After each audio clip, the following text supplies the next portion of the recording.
Les images parlent d'elles-mêmes. À Chindrieux, les 150 habitants de ce hameau sont toujours isolés. Et pour cause, les nouvelles crues du Rhône ont inondé l'unique route d'accès à Châtillon. Hier, il y avait bien 50-60 cm, là il en reste encore 30. Il y a moins de courant, donc ça va se ressuyer.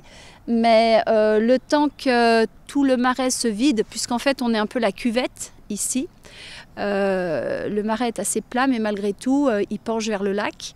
Et le lac, le problème, c'est qu'il est archi plein, comme on a pu le constater par ailleurs, et qu'il continue à monter. Et donc, ça veut dire que cette eau qu'on stagne ici ne peut pas aller se déverser sur le lac.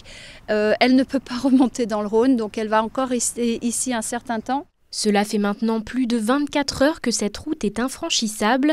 Pour l'heure, l'échéance avant sa réouverture est inconnue. Les riverains vont donc être coupés du monde durant encore quelques heures ou quelques jours. Hormis les rares téméraires à traverser la route inondée, le seul lien des riverains se fait avec les pompiers. Déjà hier, avec les pompiers, on a fait des navettes pour des urgences médicales ou des médicaments à prendre en pharmacie, etc. On s'était donné 24 heures pour voir comment les choses évoluaient et si on avait besoin d'organiser, on va dire, un rapatriement alimentaire. Si on n'arrive pas à rouvrir cet après-midi, il faudra forcément qu'on organise quelque chose. On a prévenu les habitants qu'on risquait effectivement de mettre en place un système de ravitaillement. Les Pays de Savoie ont été à nouveau touchés par des crues destructrices. À quelques mètres de là, Vions se remet doucement de la journée de mercredi. Entre isolement du hameau de Mollard et inondation de celui de Beauvairon, cette commune n'a pas été épargnée par les intempéries. Une dizaine d'habitations en tout qui ont eu de l'eau à l'intérieur, qui ont dû mettre des affaires à l'abri.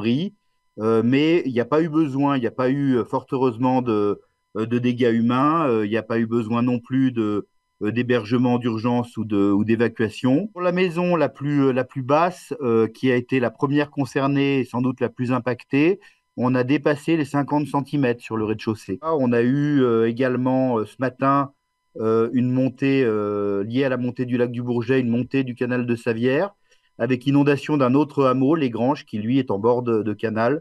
Ma femme, ça fait deux jours qu'elle n'allait pas au boulot. Pourquoi ? Parce que c'était menaçant, parce que c'est pas là le plus dangereux, c'est vers les ponts. Il y a deux ponts, ça s'appelle le pont de la Reuse, c'est là où il y a le plus d'eau, le plus de courant. Une grande partie des routes ont commencé petit à petit à rouvrir dès ce jeudi matin.